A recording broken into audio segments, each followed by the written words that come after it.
மனிதன் பார்த்தீங்கன்னா, எல்லா போக்குலயும் நல்ல மனுஷன். ஊருக்கே நல்ல மனுஷன். ஊருக்கே உதவி செய்றவரு, ஊருக்கே ஹெல்ப் பண்றவரு. ஏன்னா, 11 கூடைய லக்கணத்துல இருக்காரு. அவருக்கு காசு, பணத்தில எந்த குறையும் கிடையாது. இறைவன் எல்லாமே குடுத்துட்டாரு.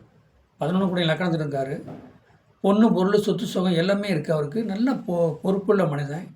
ஆனா, அதே நேரத்துக்கு லக்கணாதிபதி 11ஆம் இடத்துக்கு போயிருச்சு. 11ஆம் இடம்னா என்ன? உல்லாசம், சந்தோஷம், பிரியம். எல்லா மக்களுக்கும் உதவி செய்வார். எல்லா பிரச்சனை எதா இருந்தாலும்.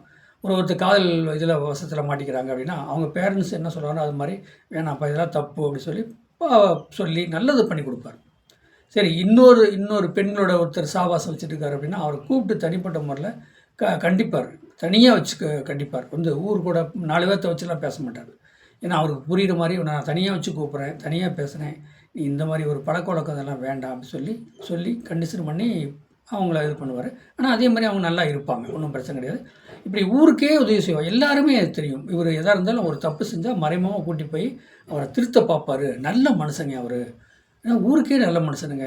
உதவின்னா ஓடியாந்து நிப்பாருங்க. ஹெல்ப் பண்ணுவாருங்க. அப்படின்னா ஏன்னா லக்னாதிபதி 11ஆம் இடத்துக்கு போயிட்டா எல்லாத்தையும் என்ன சொல்றது? அரவணைப்பு. இதே 7 கூடிய லக்கணத்துக்கு வந்தாலும் அரவணைப்பு. 7 கூடிய லக்கணத்துக்கு வந்தாலும் ஊர்ல உள்ள மக்கள்லாம் பஞ்சாயத்து பிரச்சனைக்கெல்லாம் அவர்ட்ட போய் நிப்பாங்க. சரி, லக்னாதிபதி 7க்கு போயிட்டாலும் சரிங்க. இவரு வீடு வீடா போய் எந்த பிரச்சனையா இருந்தாலும் தீர்த்து வைப்பாரு. முடியலன்னா உதவி செய்வாரு. காசு பணம் குடுப்பாரு. ஏன்னா இவரு தான் வசதியானவரு. பணம் காசு வந்துட்டுருக்கு. சொத்து சுகம், வருமானம் அந்த அளவுக்கு வரனால இவரே போய் செய்வார். லக்னாதிபதி 7க்கு போயிட்டா மக்கள்ட்ட பப்ளிக்ல போய் இவரே ஹெல்ப் பண்ணி எல்லாமே பண்ணுவார். அதே 7 கூடிய லக்கணத்துக்கு வந்துட்டா வீடு தேடி வருவாங்க மக்கள். ஏதோ ஒரு ஹெல்ப்புக்கு வருவாங்க. எல்லாமே அவர் செஞ்சு குடுப்பார். ஆனா நல்ல மனுஷன். ஊருக்கே நல்ல மனுஷன். எந்த பெண்ணோட சாவாசம், எந்த கெட்ட பழக்கம் எதுவுமே கிடையாது. இது பாவ மாடத்தை பாருங்களேன். கோச்சாரத்தில் 11 கூடைய லக்கணத்துக்கு வந்துட்டார். 11 கூடைய தனுசு லக்கணத்துக்கு 11 கூடைய சுக்கிரன் லக்கணத்துக்கு வந்துட்டாருங்க. கோச்சாரத்தில் வர்றாருங்க. என்னங்க கோச்சாரத்தில் வந்தோடனே வெளியூர்லேருந்து ஒரு பொண்ணு வருது. வெளியூர்லேருந்து ஒரு பொண்ணு வருது. பஞ்சம் பிழைக்க மாதிரி வருது. அந்த பொண்ணு தஞ்சம் கேட்குது. இவர்கிட்ட தான் கேட்குது. வாங்க எல்லாம் வீடெல்லாம் பார்த்து வச்சு ரெடி பண்ணிட்டார்.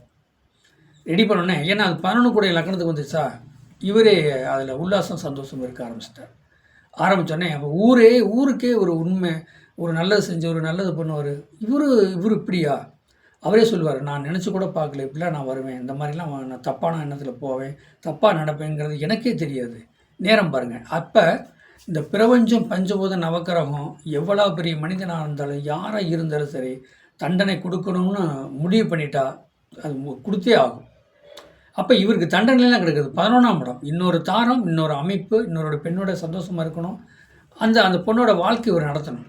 அப்போ ஊரில் உள்ளவங்க எல்லாமே மாறிட்டாங்க. இன்னும் நல்ல மனுஷன் இப்படி தப்பாக போயிட்டாரு அப்படின்னு. ஏன்னா கோச்சாரத்தில் சுக்கிர பகவான் 11 கூடிய லக்கணத்துக்கு வந்தாலும் அதே மாதிரி தான் லக்னாதிபதி 11ஆம் இடத்துல கோச்சாரத்தில் போயிட்டு இருந்தாலும் இந்த நிலைமை வந்துடும்.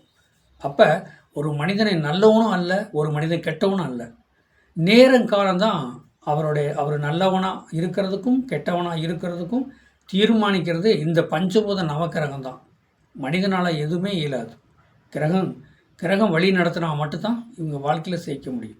அதான் பாருங்கள், அவ்வளோ ஒரு நல்ல மனுஷனாக இருந்தவர் ஒரு பெண்கள் சம்மந்தப்பட்ட பெண்கள் சாவாசத்தினால இப்போ கெட்ட பேர். இப்போ அவரை யாரையும் நம்பாம சூழ்நிலை இருக்குது. நல்ல மனுஷன் தான். நேரங்காலம் பார்த்தீங்களா, இந்த பிரபஞ்சம் பஞ்சபூத நவக்கிரகம் எப்படி பாருங்கள் ஒவ்வொரு மனிதனையும் வாழ வைக்கிறதுன்னு கொஞ்சம் புரிஞ்சுக்குங்க. வாழ்க்கையில் நல்லா இருக்கிறேன், நான் பெரிய ஆளாக இருக்கிறேன்னு நீங்கள் நினைக்கவே கூடாது. என்றைக்காக இருந்தாலும் கீழே விழுகிற சூழ்நிலை வந்துடும். கீழே கஷ்டப்படுறான் அப்படின்னு சொல்லி அவனை ஏழ்மையாக நினைக்கக்கூடாது. அவன் என்றைக்குனா எந்த செகண்டில் வேணால் மேலே வரலாம். பெரிய பணக்காரனாகலாம், வசதி வாய்ப்பு ஆகலாம். அது கிரகம் முடிவு பண்ணும். மனுஷன்லாம் முடிவு பண்ண முடியாது. குலதெய்வமே முடிவு பண்ண முடியாதுங்க. இந்த பிரபஞ்சம், இந்த குரு பிரம்மா, குரு விஷ்ணு, குருதேவா, மகேஸ்வரா, சாஸ்திரா, பரம்பொருளே, இதே 9 நவக்கிரகத்துக்கு கட்டுப்பட்டவங்க. அப்போ 9 நவக்கிரகம் பார்த்தா ஒரு மனிதனை கோபுரத்தில் கொண்டு வைக்கும், குப்பையிலையும் கொண்டாந்து போடும். நவக்கிரகம் நினச்சா நம்ம வாங்கி வந்த வரம். என்னுடைய சேனலை சப்ஸ்கிரைப் பண்ணுங்கள், பெல் பட்டன் ஆன் பண்ணுங்கள், மற்றவங்களுக்கு ஷேர் பண்ணுங்கள். 95 14 77 10 74 நம்பருக்கு வாட்ஸ்அப்பில் சாதகம் அனுப்புங்க. வாழ்க வளமுடன். வாழ்த்துக்கள்.